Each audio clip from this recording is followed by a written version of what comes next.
This is Life After the Fall with Candis, and this is a podcast dedicated to raw stories of individuals who are striving towards personal success after experiencing extreme challenges within their life.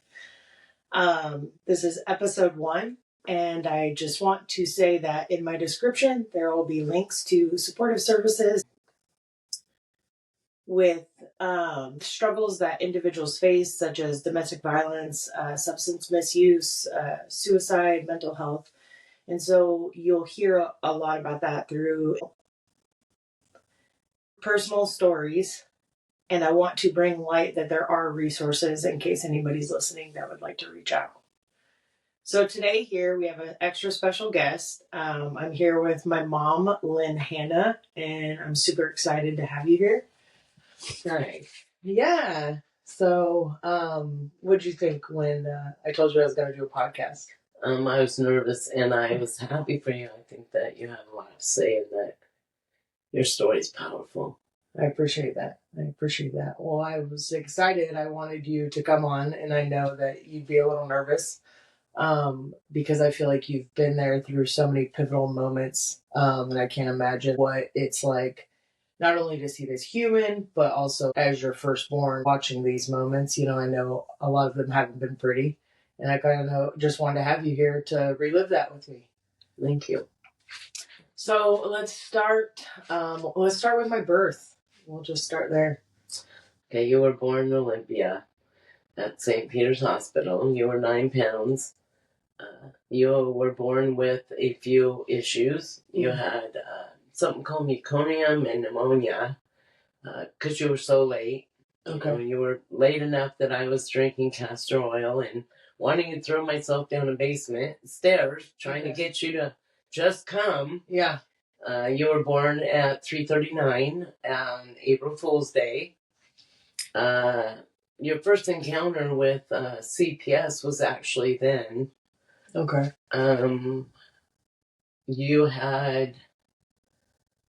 You did have weed in your system, but I had tested positive, so they had you in a special unit. Oh my God.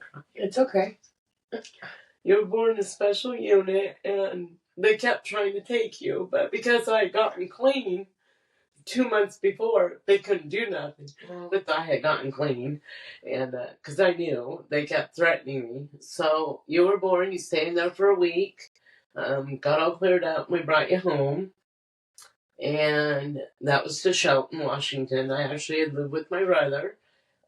So you came there, and you came a beautiful little girl. You were born with pale white skin, jet black hair, curly jet black hair, blue eyes. And everybody thought, oh, she does not look like you. She must look like her dad. Eventually you grew into blonde hair and green eyes. And just a sparkle. We actually started calling you Sugar Bear because your name was Candis Hannon. And I'm not sure if it was Donnie or Shelley decided to name you Sugar Bear. Yeah. And that still sticks true to some of the family today. Yes.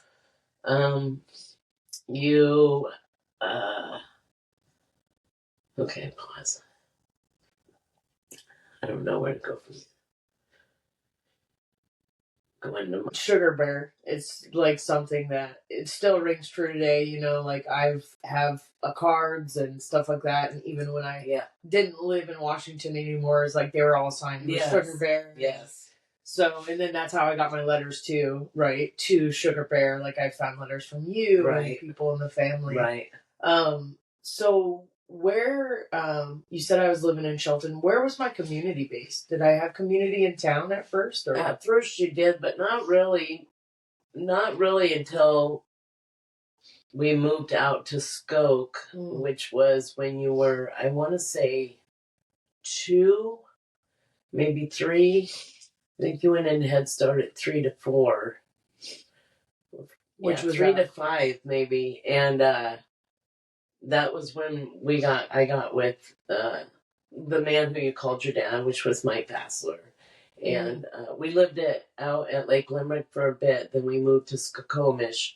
and stayed there till you were, I think, 4.5. You had just graduated from preschool. So that's where I started school. Right, that's where you started school. You kind of came real connected with the Skokomish reservation, and that became your community for a couple of years. And still today, I think you have a lot of connection there from being out there just a short amount, but long enough when you were in an impressionable age. Yeah. So, yeah.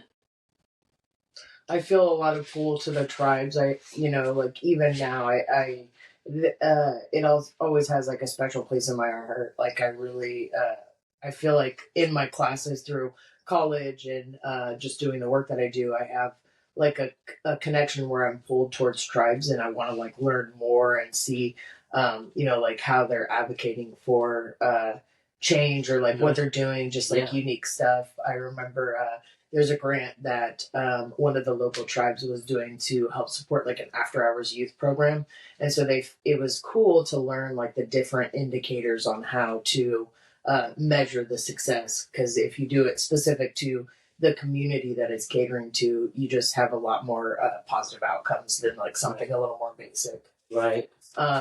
That's where I started school. Right. At what time did we move back to town? We moved back when you were about 4.5, and we lived in a little cabin in Shelton, and that's where our addiction really. We had started addiction when we were out at the tribe, and we had good support system, but we were just in the midst of our addiction. We were very hard into drugs then, and you knew, but you didn't know. You were kind of in, your own little world, because you were connected with that community, and we had family there who was real supportive of you. Yeah. And kind of easier to hide maybe with that support. Absolutely. Okay. Aware, but not wanting to fix. You know, you guys can't fix we can't fix you. You have to fix yourself. Knowing that there's nothing they could do besides be supportive system. Right. So, a lot of abuse, a lot of domestic violence, a lot of drug addiction. And until we moved into town, you weren't really aware of it. Once we moved into town, you became more aware, because our behavior became different. We didn't have that community right there who it was obvious to. Right. Nobody was oblivious to what was going on out there. And the people we associated with were not the good type. Right. So it was out at Skokomish. It was, okay, like we know you're using, we'll take Candis for an hour. Right. And so it's like I'm at the park. It's not seen. Right. And then we go to town, and it's the behavior changes. There's no one to watch Candis. She's becoming aware she's being left alone. Right. Or she's becoming aware that behaviors aren't normal. Picking up on things that, why can't I have this, or why can't I touch this, or, why isn't family coming in, It's very interesting, because I talk to a lot of my friends about how, is somebody who, and it's a question that I pose because I would really love to know the answer, and I think it's specific to everyone, but is somebody who grows up in domestic violence and substance misuse and the other kinds of abuse, is that normal to them? And yes, and I think so. You do think so? Yeah. So it's interesting, because then a child, like you're saying, has the competency to be able to say, well, what do you mean? Why can't I touch this? Right. Why is this something I can't open? Why do I have restriction to this? Right. Okay. Or before, why am I allowed to do this, but now I'm not allowed to do that? Like what? Like you had more freedom out there to go to family and friends. Whereas when we were in town, we started pulling back from the community, because everybody was getting over it, and not that they didn't want to fight, but they weren't fighting when they could see it, hey, let's go take Candis, we know what's going on there, there's abuse. Right. At one point you were offered to go to Disneyland, and you chose not to, because we were in the midst of, we had gotten kicked out, so we were living at the neighbors, and you just didn't want to leave. We were there. It was so domestic that you just wanted to be there. You didn't want, I don't know if it was that you didn't want me being hurt or you wanted to pacify Mike. Afraid. Because even, probably both. Yeah. Because there was a lot of times that, you consoled him. And I don't know if that was because you wanted him to stop and be okay. And then, then we can move on. Yeah. Consoling the abuser. Exactly. And that was ingrained real early. You were young. You were like 4. I believe when Donnie had offered to take you and you just would not go. And I think today you still have those ears they brought back. The Mickey Mouse ears with your name on it. Yeah. And so I think at one point you were confused if you had went or not. Yes. Because you had those things. I think for a kid, like, we have more imagination. Right. And so things get put together in your mind. And I truly, it was put together in my mind that I was running and I jabbed a pen in the back of my throat and I was at Disneyland. And that was not even my story. It was Carlene's story. Yeah. It's my cousin's story who's just relived this thing. Right. And my imagination said, well, that was you. You have the ears. You obviously went. And then I found out years later, well, you actually didn't go. Right. I know the abuse. Like, it's there. I only remember, like, 2 incidents. I remember, and I know the first incident that I'm about to say, like, it was probably many times. Yeah. But Mike holding you by your throat, like off the wall. You know what I mean? Like choking you up against the wall. Yeah. And holding you there where you couldn't breathe and you're being like all your full weight. Right. And I know that didn't just happen once. Right. And then the time that he hit me. And I know that was only one time. Yeah. Yeah, he spanked you hard and happened to leave a bruise. And it just devastated him because he was not physically abusive to anyone else. Yeah. Unless it was somebody that came in his territory or something. But for you, he was not physically abusive. I remember that. Yeah. You were his bear. You were his world. He had raised you since you were 3 months. And him and Trav used to take you a lot. And he carried you around everywhere. There were a few times when he did leave you. And he left you in a playpen upside down while they ran to the store. Yeah. And I guess one time they even were going to Brennan and had forgot that he was babysitting. Oh, Candis was there? Mm-hmm. Okay. And had to, you were back at at Dartmoor. So you were under 2. And, they had to run back because they had forgotten and, So, there was a few incidences that you were left alone under 2. And at that time, you didn't really recognize anything, so it was nothing new for you. Right. And, they were young, too, so, a 3-month-old baby's hard to start raising when you've never had kids. Right. So, How old was I?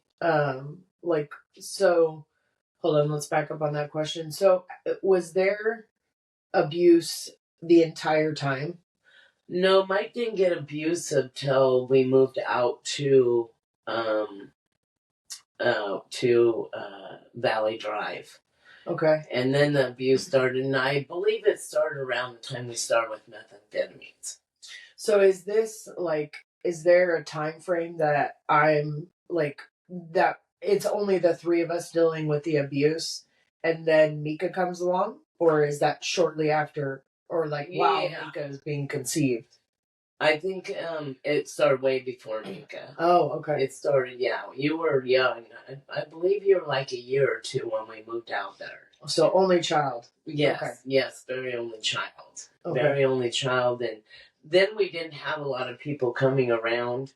And if we did, they were single people. So there wasn't even a lot of kids. You only seen kids when Donnie or other family members would take you and bring you down because they both had 3 or 4 kids each. So you had a lot of interaction with them, and they came a lot and got you. You know, so yeah, there was just you dealing with all that until you were 4, I think. Is there 3 year between you two, or? I think 4, actually. Okay. Okay. So yeah, for 4 years, you know, you dealt with all that abuse, and once we got to town, um, I think it was about a year. We were in the cabin that before I conceived Mika, and you dealt with a lot. We had already been hard in our addiction. We had people coming in and out. You were being left with other our friends as kids that were in addiction. We would just put you guys all together and with like a 7-year-old, we'll be right back. And that's when you first started. I don't think you knew about drugs, but you started figuring out, like, once you had grabbed some of our drugs that we had put in a little vial that was yours with candy, and you had dumped it out wanting your candy. And luckily you had dumped it out because it was different. You recognized that the colors weren't the same. So interesting. Yeah, and so, you know, and instead we were of like, just eating it. Absolutely, absolutely. Yeah. And, you know, so that was a big deal then. And we realized, you know, you're starting to understand and recognize, and our behaviors were probably getting more bizarre to you. Yeah. And then Mika was born, and we ended up moving to the trailer that was like 5 feet away, 5 houses away, in a trailer park. I do remember the trailer park. Yeah. Yeah. What was that like when Mika came along? When Mika came along, you became the babysitter, the caretaker. You basically became parentified at about 5 years old. Okay. We were so dysfunctional that we needed you to take care of her because I couldn't, you know. What do you mean by parentified? What is that? Like when Mika would cry, we would have you take her into the back bedroom and put her in the crib and sit with her, or in the playpen, I should say. And you would sit with her and pacify her or rock her, feed her, basically take care of her and get her to sleep while we were out doing our stuff. So, and the connection became really well, you know, like you knew what to do. Like if we started fighting, you would pick up Mika, head back to the back room. Yeah. If it was nighttime and friends were coming over, you knew. Time to grab Mika, we need to go back in here. Kind of to keep her safe, I think a lot was maybe you had felt that need, you know, as a sister, as a big sister, you know, that responsibility of, you know, nobody else can take care of her. I need to. Someone needs to. Yeah. I think excuse me, that got me. Yeah. I think I feel that to this day. I think it's hard, you know, like as a parentified sister. Right. You know, I felt that when we went to foster care, and it was really hard on me. Not because I was separated from you, and that's the hard thing. It was when Mika got separated from me, where it felt like everything crashed down. And then I felt the absence of my mother, the absence of, you know, who I consider my father.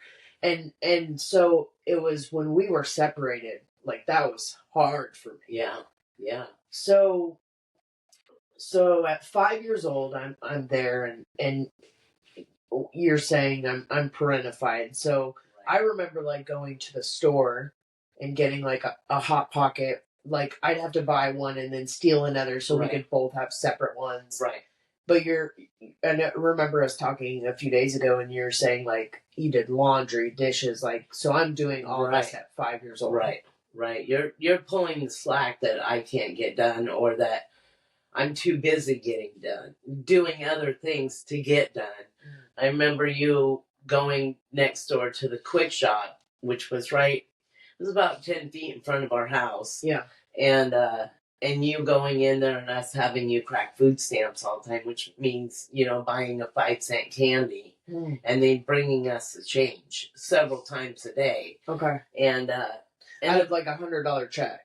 Or No, we had food stamp, like $5 ones, $10 books. Nowadays it's books. EBT card. Okay. Then it was books. You get ones, fives, tens. Okay. And eventually the store was like, no, they knew what was going on. They had known there was some kind of addiction. They had to have known some kind of dysfunction. So they let it go on for a while. I mean, even when Carlene would come, your cousin, and you guys would have to go over there together and do it. Yeah. And you were using the phone while you were there. I mean, at that young of an age, you knew your Aunt Donnie's number. You knew who to call, or just even whether you needed help or just bored. Yeah. You would go over there and call repeatedly. I do remember that. Yeah. I remember throughout this point, like both of my aunts and Uncle Richie, you know, like I remember Aunt Shelley always having like the presents for me. Right. And then I remember Aunt Donnie being always the ones that I'd call for a comfort, but also like Aunt Donnie was the one I told. Right. You know what I mean? Right. This is what's happening at the house. Like I remember, you know what I mean? I don't know what you'd equate that to. Maybe just like wanting to, I don't know, maybe wanting comfort and safety. Yeah. You know, at one point they kind of backed off with coming to get you because we would freak out on them, and then who would take Mika? Who would help with Mika if you were gone? You know, and meanwhile, not knowing that they were calling CPS all the time and nobody was doing anything about it. Okay. And so they just kind of had fallen back, you know, so you became pretty isolated with us for quite a few years of, not quite a few, but a few years of just nobody being there. Yeah. You know, no one being there unless we had somebody over. And most people didn't have kids that came over to the house. So it was you and Mika quite a bit. Yeah. And I think there were, Mika's has different mom and dad. Yeah. And so we're different dads. So the grandma and the aunt would come and get her. Yeah. And pass by Mika. Well, you'd be left alone. Yeah. And not knowing why you're not good enough to go. Why aren't I being taken? Because you didn't know the difference between a grandma and a grandpa. Right. You know, my mom and dad weren't really in the picture then. And Mike had intimidated everybody, so nobody really wanted to come around. And so, yeah, you were pretty isolated then. And then when they would take Mika for visits, you know, you were left alone with all of us. Yeah. So, you know, parentified again, having to cater to the adults who needed attention that they weren't getting. Yeah. So a long year or two. Yeah. Because there's substance use, domestic violence, taking Right. care of your little sister, and then the parents when the sister is gone. And then Mike went in and out of jail because I started calling the police, and they'd take him, he'd come back. They'd take him, he'd come back. And so you were confused about kind of that because you didn't really know what abuse was. Right. You know, it was kind of normal after some point for you, the fighting, the drugs, the people, you know, it became, and at one point, when Mike was gone, you would cry for him, you know, until he'd come back, and, you know, then things got normal. Okay. In your eyes, you know, things would come back to normal. Mika was there, Mike was back, you know, little happy family. So, yeah. And then, so, meanwhile, like, your siblings and your support are trying to call CPS and have something done. Right. And Kay and Nikki they were all calling in. I really didn't know that till kind of the end when the fallout came and they had come.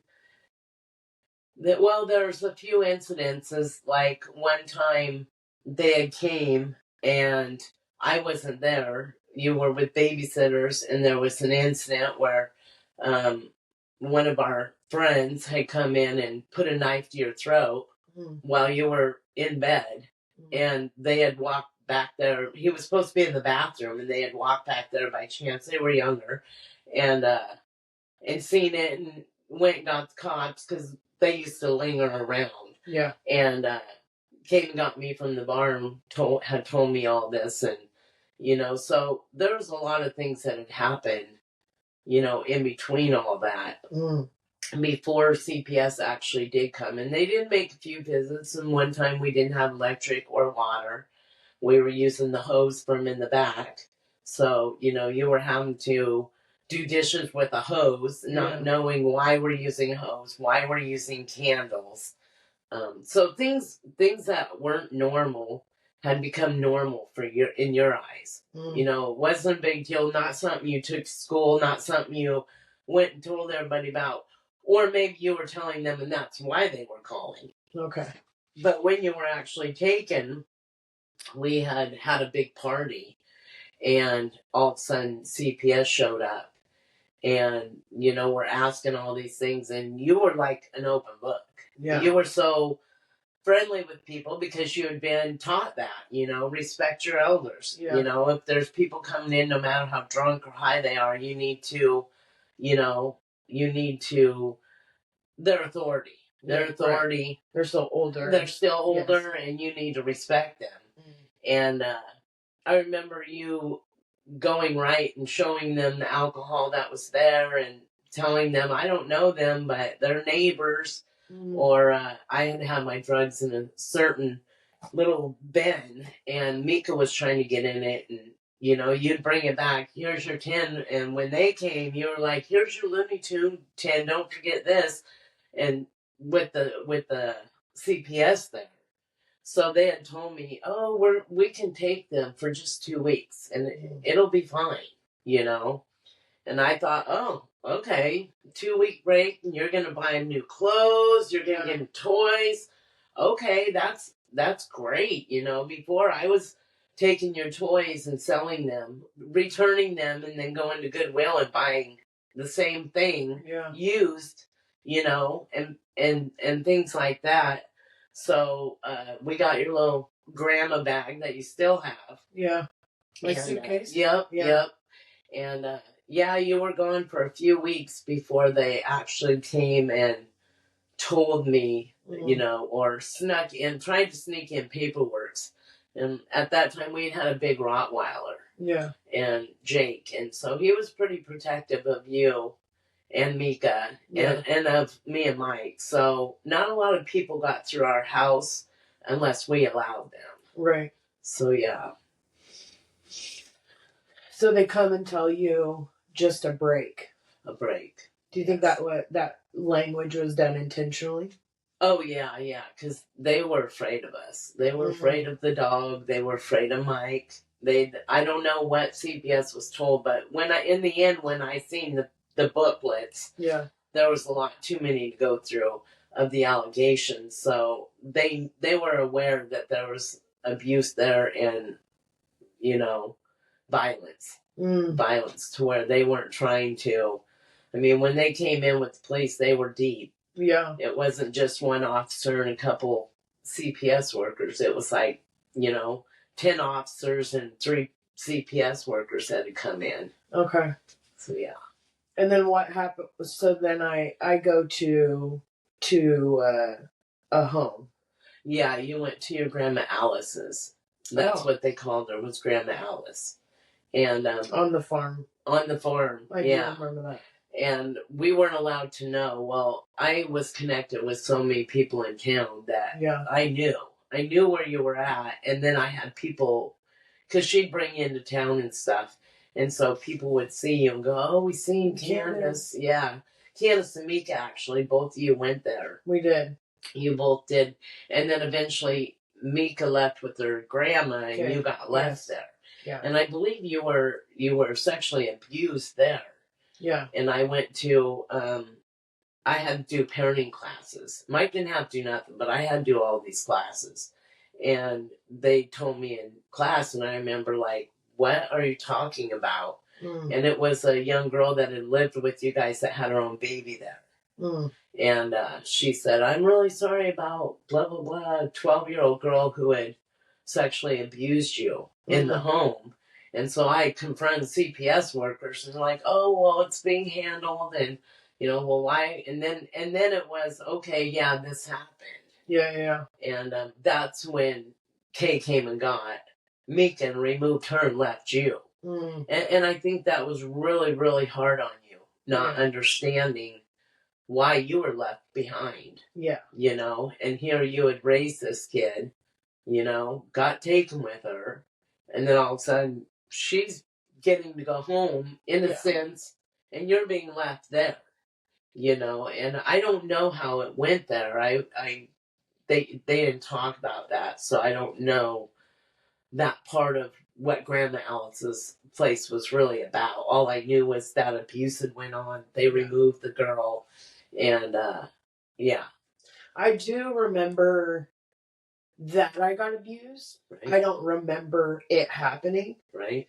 And like, back to kids and imagination, like the only thing, and it's like interesting because like this is what a kid fabricates, but in my mind, like I had almost served myself up as a sacrifice so that nothing would happen to Mika. Right. And that's what my head tells me. Right. And it tells me nothing more about that. Right. Just that there was sexual abuse. Right. It happened, and this is how I frame it. Right. And there was just like there was little things that were weird, like, oh, you can't, like Grandma Alice would say, oh, you can't swallow pills. You need to be able to do that for your lifetime. And so we practice swallowing M&Ms. Oh. Just like weird stuff like that, where it's like, is this like, should a 6-year-old be doing this? This is, it's not like I'm sick right now and can't digest life-altering or life-saving medication. Right. Why are we doing this? Right. This is a little weird. And then, aside from her house, there was her daughter's house. Right. And her actual grandkids were very, like, just emotionally abusive. And I mean, they were kids as well. You know what I mean? I'm sure they don't know. It's called teasing, but it's really bullying. Because it was your Cabbage Patch Kid, your parents, you weren't, you don't have parents because we're in the system. Right. And I would fight all the time. I would fight that kid. Because he's saying this about me and Mika, you know what I mean? And it's hard to hear. And then now that Mika's gone, I'm dealing with it alone. And so I do remember that. And then it's like a whirlwind from that. I just remember that. And then like getting on a plane with Al. And I had thought I had met him at McDonald's a few times. Right. I don't think you had met him before. I remember Donnie was taking custody of you, and I was so pissed at them once I found out all the allegations, because in my twisted mind, I was like, well, they're no better. They smoke weed and they have dysfunctions and blah, blah, blah. And I remember Donnie had told me, because of that, they got a hold of Al. And that's how Al came into the picture. Is because Donnie and them tried to take custody. And they said... And I fought it, telling CPS all this stuff, and whatever was true and probably half made up stuff. And at that point, they didn't know who. Where are you at this point? So, like, at this point, I'm in foster care. Mika may or may not be with me. Where are you? Are you starting your treatment? Or no, are you I just was in the trailer. I went to a couple 2-week treatments or a 30-day treatment and graduated them. One of them, no, the first 2 I left. My friends came and got me. And I just said, screw it. Because you were, in my eyes, in a safe space. Right. Family wasn't getting you, and that was my mindset. If I can't have her, nobody's getting her. Okay. You guys aren't going to fucking take her from me and then think, oh, we're going to raise her. Because at that time, I think I had some resentments on, you knew my arm got broke, but you didn't come. Right. You knew, and my sister Why did you step in? Yeah, and Trav would accept Mike for everything, but Donnie'd be firm, like, you won't leave him. Right. We've helped you, we've given you ample opportunity, and to help Candis, and you won't leave, and there's nothing we can do. And that was the truth. There's nothing they could do. I I just felt this obligation. I don't know. I was just sick of my mind and very insecure with who I was. And so at that point, we stayed in the trailer, and I didn't get clean until I think I went to live with my brother for a minute. And they told me I went to some tests and psychological stuff, and they said you need long-term treatment before we're going to do anything. Okay. We're not just going to return these kids. Because of your assessment? And because of my assessment and because of my behaviors. And I couldn't pass a UA for the life of me. So substance misuse, mental health, domestic violence, abuse going on. Yes. And you were aware. Yeah. And then now in foster care, I've now experienced sexual abuse. Right. Okay. Right. Because I don't believe you were sexually abused. There were close calls, I think. But you were not sexually abused at that point. You were emotionally abused. At the home. At our house, yeah. So when you went out there, you ended up being sexually abused. And once I found that out, then I was like, I need to get my butt in gear. And they told me, there's nothing you're going to be able to do unless you go to long-term inpatient behavior modification. We found somewhere in Seattle at the Genesis house, which was, really hard. I remember the Genesis house. Yeah. I remember going there when I would visit.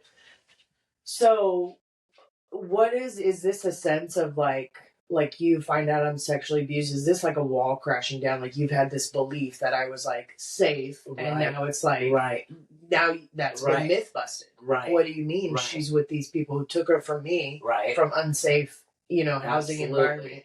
And now there's, harm being done here. Yeah. What's happening? Well, it was more of we weren't that bad. At least we didn't abuse her. Right. Because we weren't, back then, there wasn't bullying. It was teasing. It was, we're dysfunctional. Yeah, we do this, but she's fed, she's clothed, she's almost always made it to school. Right. And I remember one time you were really sad when you came home, and we'd all missed your 5th grade or your kindergarten graduation.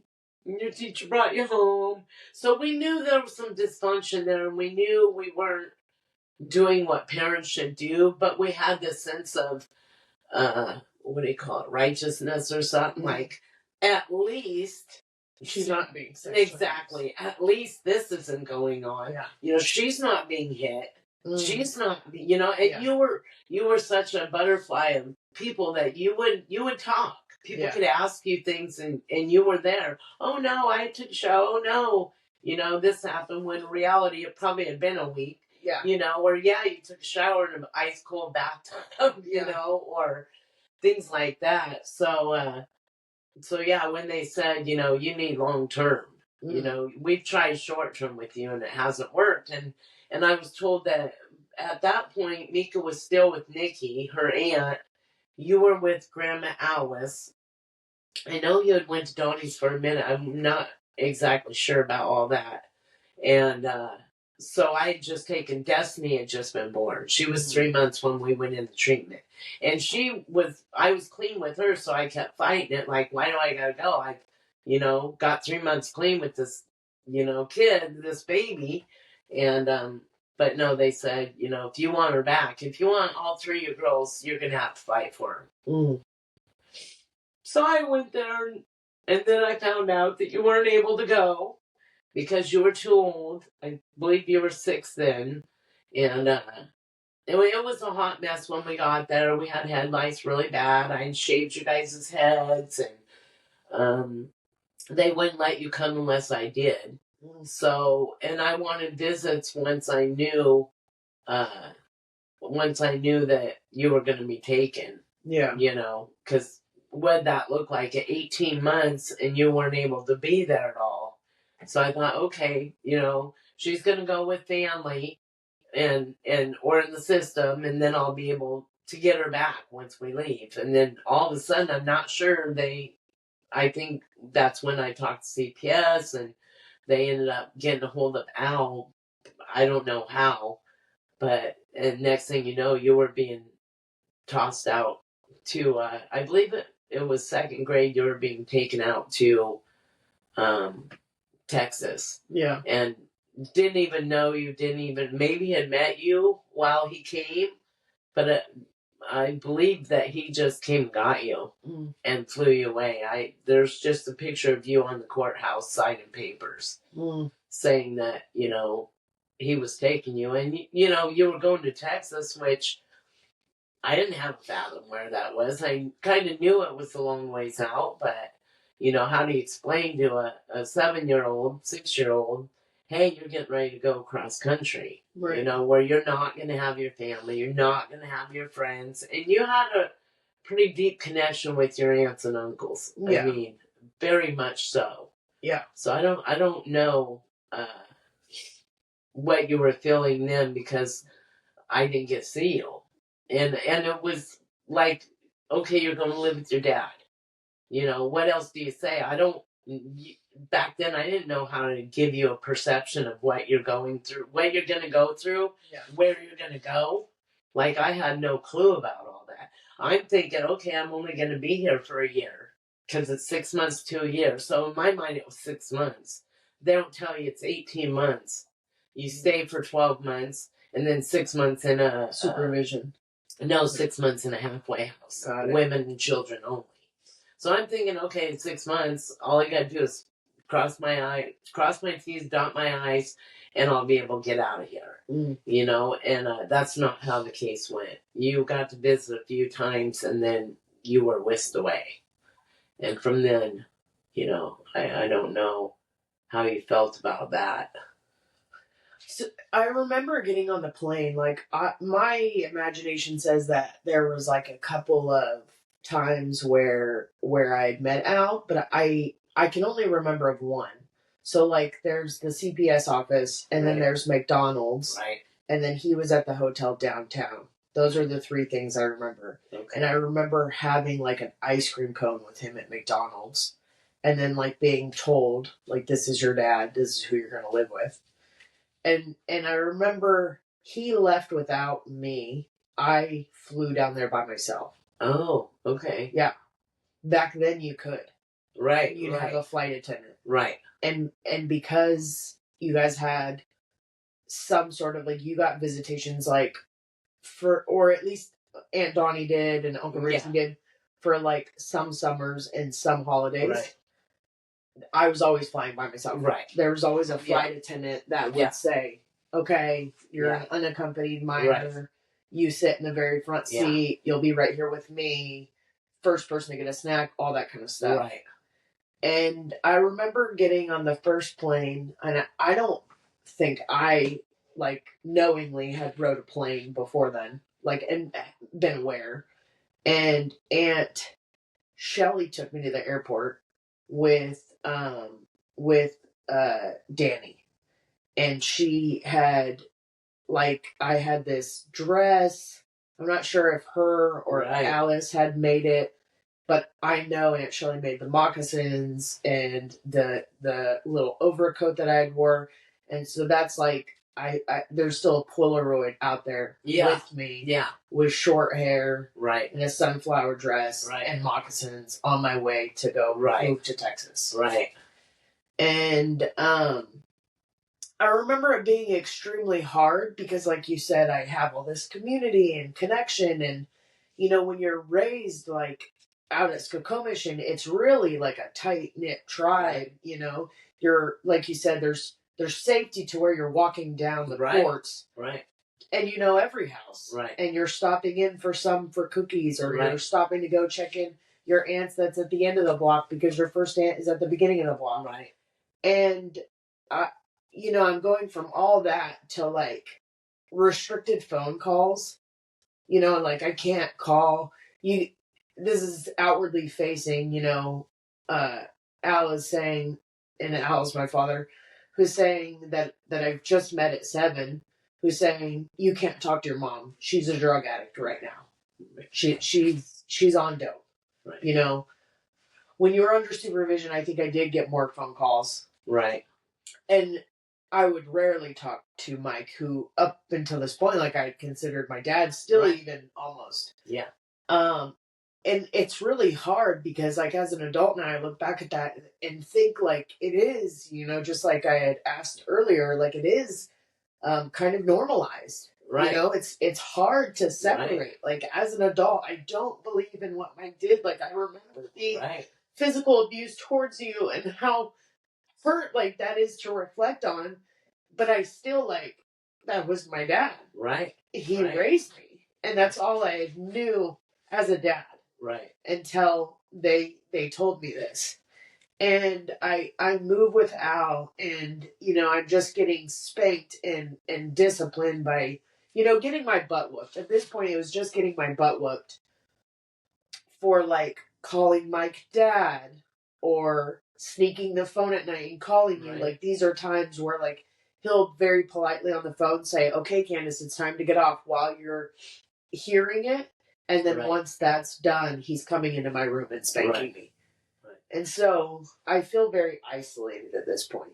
Well, I think his perception was, if no family's able to take her there, yeah, what kind of family is that? Right. You know what I'm saying? He didn't know the dynamics of everything. And you, on the other hand, had been the apple of Mike's eye. Yeah. So you're not used to... You're used to being open. You're used to having a loving father. No matter what you said, what you did, or you were defiant, Mike was still there. Yeah. And you coddled him, and he coddled you. Yeah. And then I think when you were with Al, it became the opposite.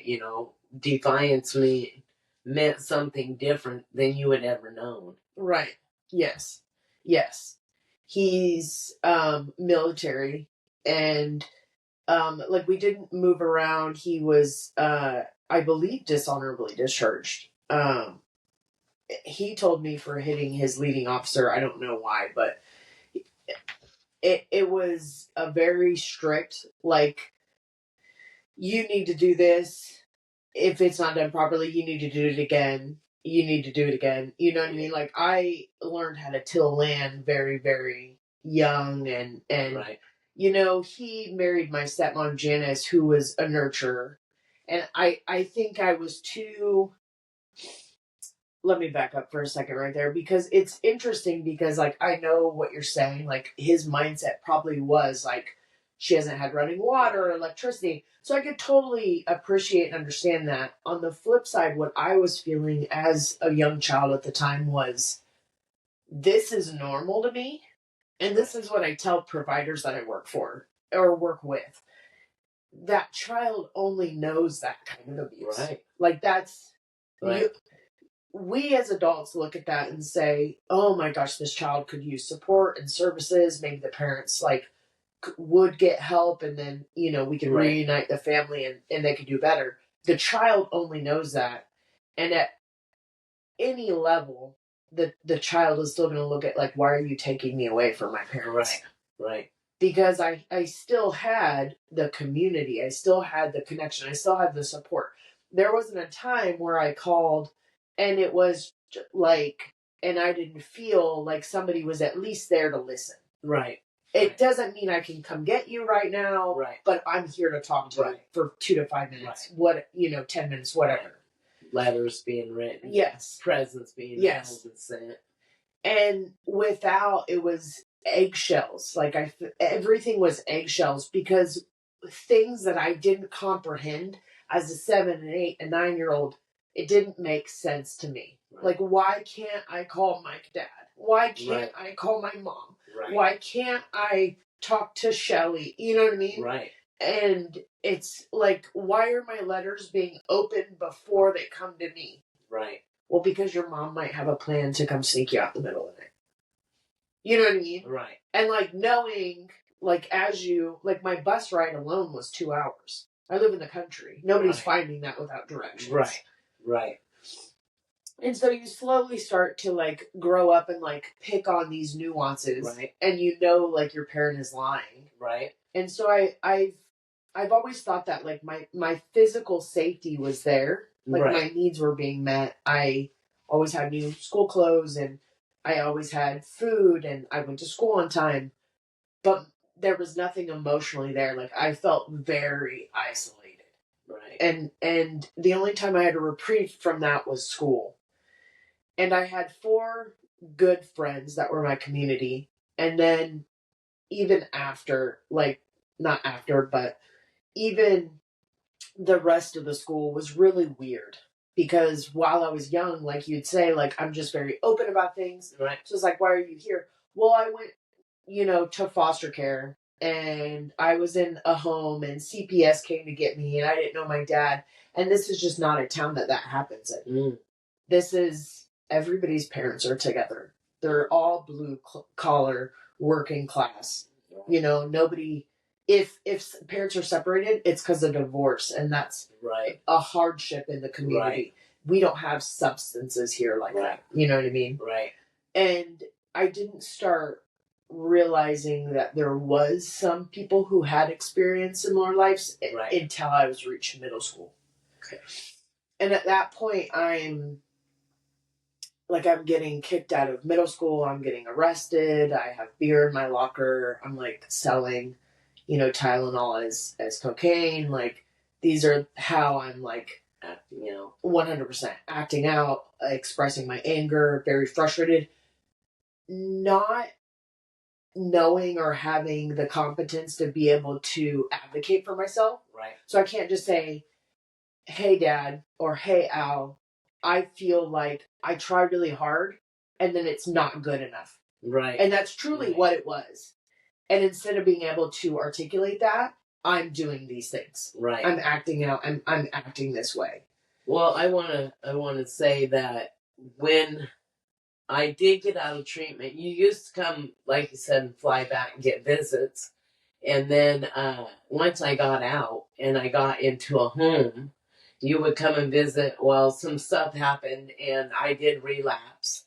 And some stuff happened, some sexual abuse. So I moved to Oklahoma. And my brother-in-law, Trav, he came and got me and my dad. And I don't know if you remember, but we packed it. You happened to be there on a visit. And Donnie's 3 kids, and then you 3, and we all went to Texas or to Oklahoma. The back of the truck. Yes. That was such a long trip. It was a very long trip. That was such a long trip. Yes. That was, and it was hot in the middle of summer. There's the 3 of ours. Right. And then 3 of Aunt Donnie's. Right. You in the back. And Amanda. Mm-hmm. And then Bob, Grandpa, in the truck. Yes. They were in the front. We were all in the back. It was like it was 10 in the middle of summer. Yeah. Yes. Very hot. So we moved out there to Sapulpa. And at that point, I had talked to your dad a few times. And I believe you were, I'm not sure how old you were. You had to have been like 9. Okay. Or something like that. You were still young. And I remember him saying, well, if you can get here, you can have a visit. And so because back then he had started child support. So there was an agreement where I could have you on like every other weekend. So knowing I couldn't make every other weekend because I didn't have a vehicle out there. But you did get to stay with us for like 2 weeks. So one time the first time he let us come get you, he had lied and told me how to get to your house. And when you say that nobody could find you, this gal, Sandra, she found you. Like, he tried to give the wrong address, the wrong school, send us out to your house. We made it out there, and like, you lived in the middle of nowhere. Like, it was mile markers. Yes. Not street names, mile markers. Yes. Rural area. And we found you at school, and I was a little bit late. And anytime I was late, like, I was coming from Oklahoma. Yeah. And so... Long drive. Yeah, long. So hours. Like, exactly. Like 2-digit hours. 10 to 12 hours, yes. And I believe once I left Oklahoma and came back, I don't think we had a lot of visits after that. I think that's maybe when you started hitting higher grade school, maybe middle school. Yeah. Maybe.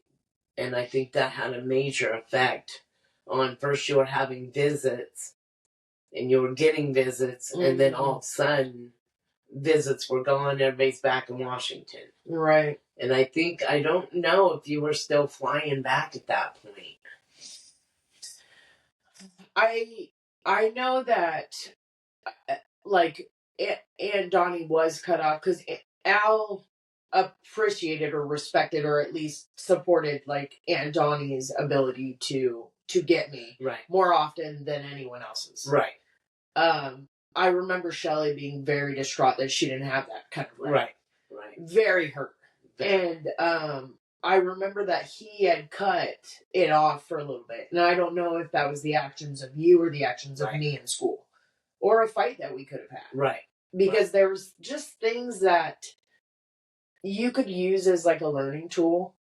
That I just didn't know. And it would, like, I don't know why this is wrong, Like, you want me to clean this off, and I drew a muddy smiley face on it before, and now I'm getting my ass whooped. I don't know why that's bad. Well, it's going to cause scratches. Well, I didn't know that. You know what I mean? Yeah. And so just things like that, and then you were spoiled when you were coming to visit. Yeah. 100%. You got spoiled because we never seen you. And people are trying to make it up to me. Exactly. 2 holidays have passed. Yes. And Shelley. We haven't seen you on your birthday. Exactly. Exactly. So you became, and I'm sure that had to be hard going back to where it was so rigid. Yeah. On a schedule of, no, this isn't what we do. No, this isn't, you're not special here. Yeah. I think that it was not only are you not special, but it was so much like he just had such a distaste for you. Yeah. And that leaked out to me as his only child. It really did. I mean, I'm a young blossoming, I don't want to say woman, but like a young girl who's turning into a teen, that I'm like getting acne and I don't know what's going on with my life. Like, things are all changing. There's hormones. And I'm being told, like, the things I didn't understand, I'm being told, well, you're going to get put on birth control because you're going to get pregnant. Mm-hmm. You're probably going to end up like a meth addict, like your mom. Well, you're just a piece of shit, and you're this, and like jokes, like really crude jokes that you'd almost expect me to have at school, and it wasn't a school experience; it was a home experience. Wow. It was, you look like a pizza face today because I have acne, and just stuff like that. That was really like hard. Yeah. And so when I talk about the difference, like my physical needs are being met, but I'm just so broken down emotionally. And I remember that there was like a lot of points where I just felt like so angry. Like I had started getting the conscious awareness that I'm being restricted from my mom. It's not just my mom's behaviors, but you're also restricting me. And you're just using things for an excuse.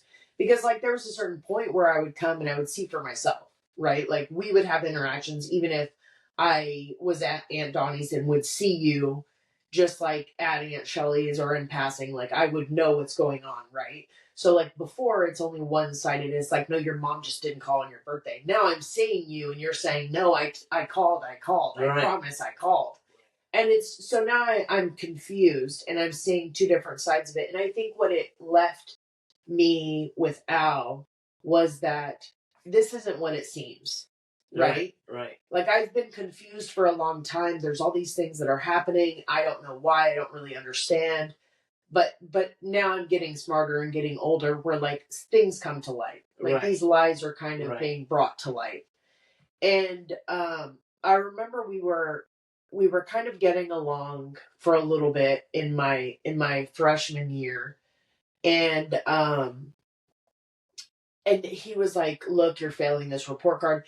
And mind you, up until that time, like, I had been switching my report card. Like, I would cut out the only A that I have and reprint it and then just line it up with A's. So he would never see my real report card. Mm.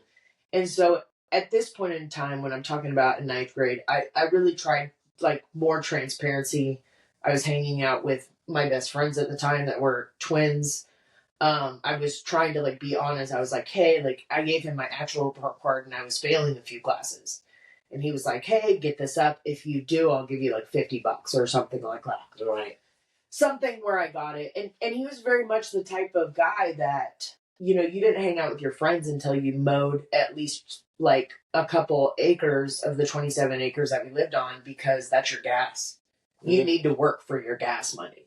Right. Think nothing comes in life for free. I remember you had to buy your first car from him. I did. Yeah. I did. Yeah. When I was older. Yes. I'd have to clean the house if I wanted to spend the night. You're going to earn spending the night at someone's house. You don't just have a play date. And Madeline lived like 4 miles down the road.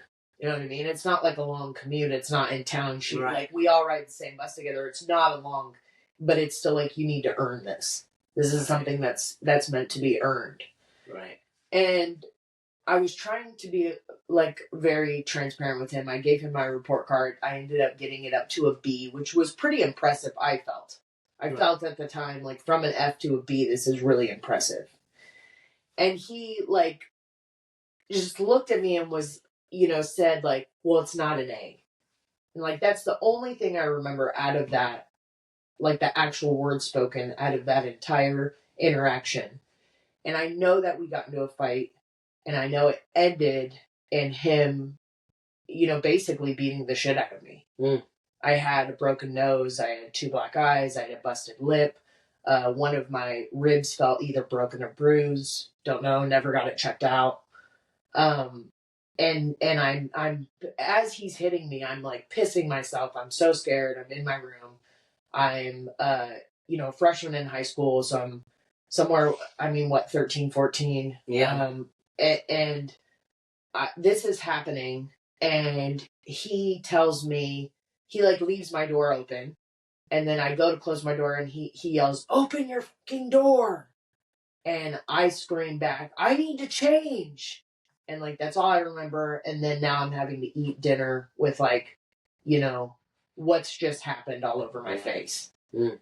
And he was a postman, and he told me the next day before I got on he said, "You don't have to go to school today." And I said, "It's fine."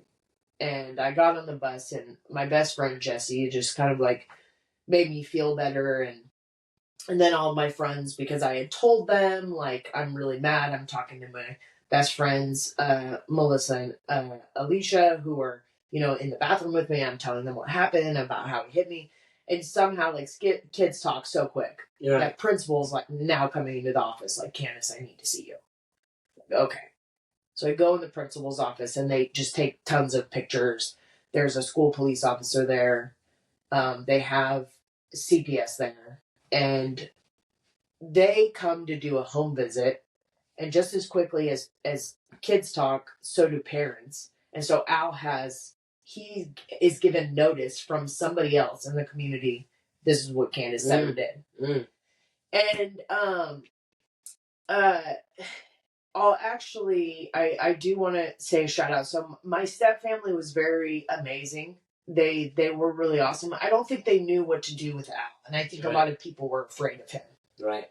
And when the family on the hill, my step family, so there was like 2 hills, and the second one, who were kind of like just like the more distant relatives, when one of them found out he had hit me, he came down, and he was like wanting to take action, and the whole family had to like calm him down. Like, "Look, we don't want this. Right. We don't want any fighting. Like, just calm down." But he told Al, "If you ever put your hand on her again, like, this is going to be settled." And I just remember being so angry that I had been hit, that I don't live in a household where I feel loved or feel like I'm even worth anything. Like, I feel essentially worthless because nothing's ever good enough. "Oh, I cleaned your truck like you wanted. Oh, well, you didn't detail this. Oh, well, I got that grade up. Oh, well, it's not an A. Oh, well, you didn't do this. You didn't do this." And it's like, it's now setting in hardwired habits for me. And he hits me after me just trying to advocate for, what the heck, man? Like, you're just never proud of me, is what I'm saying. And he beats the crap out of me, and now CPS does a home visit and comes and tells me, like, "You're too old to be in the system. If you run away, it's your problem. It's your fault. You're going to be the one in trouble." Right. And, like, I didn't want to be in trouble with the authorities. And so I just remember feeling so hopeless and, like, trapped. And really, like, I had no autonomy. Like, people were always going to make my decisions for me, and I had no power over that. Right. And I think that's what solidified, like, everything that happened next. You know, like, the lines kind of blur, and I'll end on this final thing, but, you know, after that, he moved me within a week. I was with a handwritten letter to my Aunt Donnie. Right. May still have it today. She does, yeah. Yeah, that, you know, you're going to take Candis, I relinquish all custody. Right. Boom. And I was gone that quick. So now I've, you know, being taken from Skokomish and Shelton and you, and then now lived in Texas, finally getting established for another half of my life. Right? I'm like 7 when I moved. Right. That's all I know. Now I've been here for 6, 7 years. That's all I know. Well, it's time for you to leave again. Right. Okay. And after that, you know, I lived with each of your siblings, you know, Aunt Deanna, Uncle Richie, and Aunt Donnie for only about 2 months. It was very hard on all of them. I was not an easy child. And it's because I felt very angry. Yeah. And that started a different chapter of my life. Right. Well, I think that's where we're going to end for today. I really appreciate you coming out. No and look forward to inviting me. Yeah, and we look forward to having you you're coming back, right? Yeah. For the second episode. Yeah. So stay tuned for the second episode where we dig into more in the next chapter of my life.